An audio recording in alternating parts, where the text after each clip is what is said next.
Vambora, nação, vídeo novo no canal e hoje tem Flamengo e principalmente tem mudanças no time. Felipe Luiz vai colocar os reforços, os novos reforços pra poder jogar. Eu quero muito saber a tua opinião, se você concorda com a escalação ou não. Tem notícia também aí da prioridade, né? As prioridades aí, a briga que tá rolando nos bastidores pra ver quem vai jogar ou não. Enfim, o vídeo tá completo, um corte bem rápido aqui do programa Troca de Passes. Se você é novo, deixa aquele teu like e se inscreve se você gosta de notícia do nosso Mengão. Todo dia tem aqui, fechou? Partiu! Vamos dar uma olhada então na provável escalação do Flamengo. Será que Felipe Luiz vai trazer novidades para enfrentar o Atlético? Olha só, o time deve ser esse, ó. Rossi no gol, Varela ou Emerson Royal, dúvida ali na lateral direita.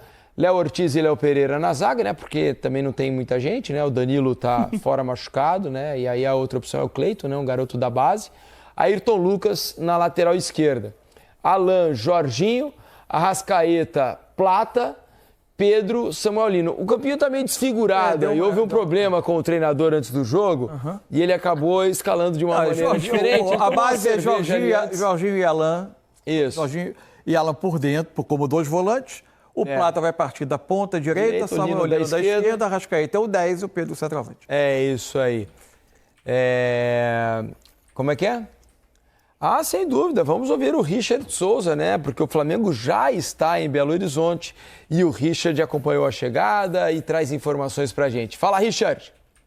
Oi, gente, tudo bem? Um abraço para vocês. Flamengo já está em Belo Horizonte. A delegação chegou aqui ao hotel que servirá de concentração para a equipe pouco antes das 7 da noite dessa terça-feira. Um grupo de torcedores recebeu o time. Técnico Felipe Luiz foi muito festejado na passagem por eles, assim como o Arrascaeta. O volante Jorginho e o atacante Pedro fizeram questão de chegar bem perto dos torcedores. O Flamengo tem 24 jogadores disponíveis para esse jogo da volta contra o Galo, mas não pode contar nem com Luiz Araújo e nem com Bruno Henrique, os dois preservados. O que o Flamengo diz é que é um controle de carga.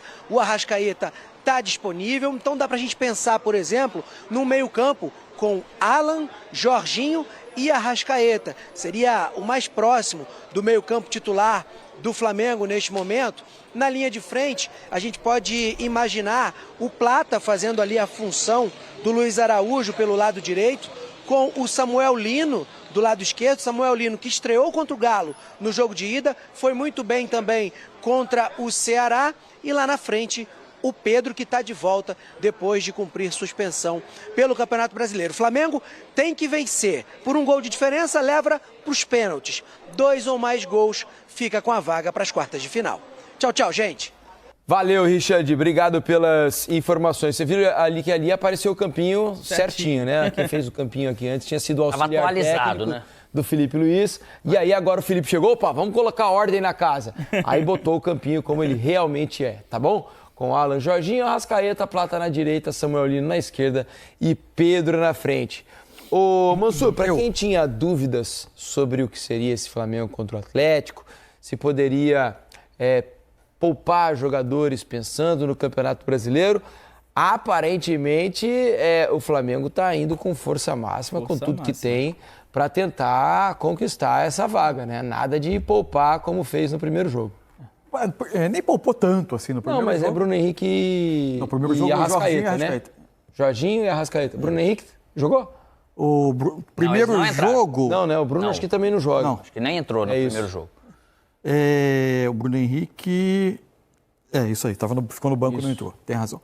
Assim, de novo, né? Acho que a Copa do Brasil tem essa característica. Chega um Flamengo e Atlético, acontece o primeiro jogo, perde no Maracanã e começa a se criar uma expectativa por dar a volta no resultado, por tentar classificar a rivalidade, enfim. Houve 2 jogos seguidos, né? O jogo do Campeonato Brasileiro, o jogo do Maracanã.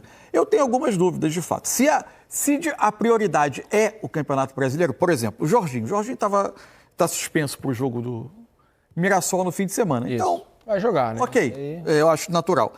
Tenho dúvida, por exemplo, 3 dias depois, eu sei que existe médico, fisiologista, sabe, tem muito mais informação do que eu, mas levando em conta o histórico e o discurso de que a prioridade é o Campeonato Brasileiro e a Libertadores, eu tenho dúvida se vale a pena o Arrascaeta nesse jogo. Mas você não acha que pelo fato dele já não ter jogado na quarta-feira, fazer 2 jogos em sequência, ou 3, né, caso ele vá também para o final? Ele não jogou contra o Atlético no meio da semana passada, né? Mas ele saiu com um desconforto no intervalo do jogo com o Ceará domingo. Mas ele já depois do jogo, ele disse que conhece, ele disse, conheço bem meu corpo, sei que não é nada grave. Depois fizeram os exames e os exames não apontaram nenhuma lesão. Então, assim, sentindo que ele tá bem, acho que ele fazer 3 jogos consecutivos, já tendo sido poupado da quarta-feira passada, acho que também, né, de repente, dosa minutos, joga um período do jogo e depois sai, a mesma coisa no final de semana, no Campeonato Brasileiro. Eu acho que não chega a ser um absurdo. Assim, né? Eu acho que tem um jogo que ele vai precisar ganhar no fim de semana e, se de fato a prioridade é o brasileiro, eu imaginava que ele não fosse estar nesse jogo. Mesma coisa, para mim, vale para o Pedro. O Pedro não jogou o jogo com o Ceará, mas, diante de todo o processo recente dele, não é uma quantidade grande teve uma longa inatividade, voltou, não tem uma quantidade grande de jogos da temporada. Vou fazer o advogado do diabo de novo aqui para você. Será que o pensamento não é, olha, o Pedro não está bem, ele não tem jogado bem ainda, não tem conseguido fazer os gols, será que dá sequência, ele faz um gol num jogo importante como esse, eu não começo a ganhar o Pedro de novo? Será que não pode ser essa linha de pensamento da comissão técnica? Perdê-lo fisicamente, está tudo bem. Acho que fisicamente, depois que ele voltou, ele não teve problema, assim, ainda não. Uma nova lesão, uma recidiva, uma lesão muscular, algo desse tipo. Acho que o mesmo raciocínio vale para o Emerson Royal, que está no início para ele, um início de temporada. Seria o terceiro jogo praticamente seguido, nem todos inteiros. Vale aí eu entendo que seja o Ayrton Lucas, porque eu acho que esse cuidado precisa ter com o Alexandre. E acho que o Flamengo devia ter uma preocupação nesse momento com os seus zagueiros. Porque com a ausência do Danilo por um período, os 2 zagueiros do Flamengo, os 2 Léos, estão precisando jogar continuamente.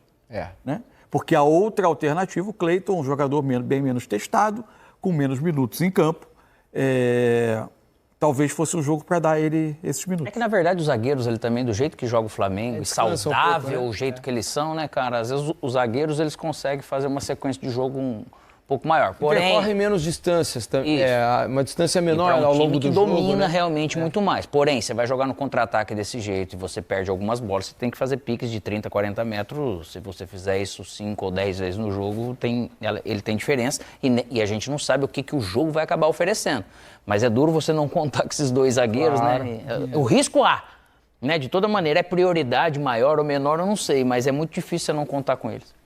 É isso. E no caso da lateral esquerda, né, Mansur? Lembrando que o Vinha vinha jogando, né? O Vinha jogou algumas partidas. Então, na teoria, o Ayrton Lucas, que estava machucado, né? Teve um problema físico, a mesma coisa com o Alexandro. Então, volta na teoria com o tanque cheio aí para esse jogo. O Carrascal está regularizado, mas não pôde ser relacionado nessa fase para a Copa do Brasil, né? A estreia deve ser no final de semana contra o Mirassol no Maracanã. Algo mais desse jogo, senhores? Não, acho que a expectativa vai ser, de fato, como o Flamengo vai tentar, depois de 2 jogos com o Atlético, contra esse tipo de marcação, e que salva os minutos finais do Maracanã no segundo jogo, a ida da Copa do Brasil, que ele conseguiu ter um pouco mais de oportunidade, no mais ele criou muito pouco contra esse tipo de encaixe que o Cuca propôs. É ver como o Felipe pensou nesse período a forma de lidar com esse tipo de marcação. É isso. Então, amanhã tem o Flamengo. O Flamengo joga às 7h30, né? 7h30 ou 7 horas o Flamengo? 7 horas. 7 horas, Flamengo e Atlético. Atlético e Flamengo, né? Direto lá da Arena do Galo, em Belo Horizonte. No troca de passes, às 11h30 da noite, mais ou menos por ali, a gente vai trazer toda a repercussão também desse jogo entre Galo e Flamengo. Muito obrigado pela tua presença. Se inscreve no canal e deixa aqui o teu like também, o teu comentário pra gente poder debater. Saudação de rubro-negras. Fui!